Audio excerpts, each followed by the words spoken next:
శివుని చేరేదెలా దరికి దారేదని హరుని సెలవీమని నీదే కదా తనువు నీవే కదా నువ్వు నాదేది నీ దరికి నన్ను చేరని నా శ్వాస నీకు నా నీరాజనముగను నా స్వరము నీకు నా అభిషేకముగను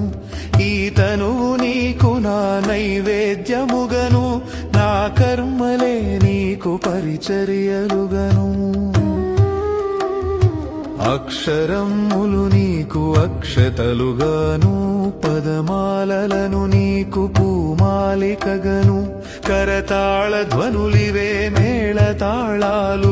సేవించనా నిన్ను నీ భక్తునిగను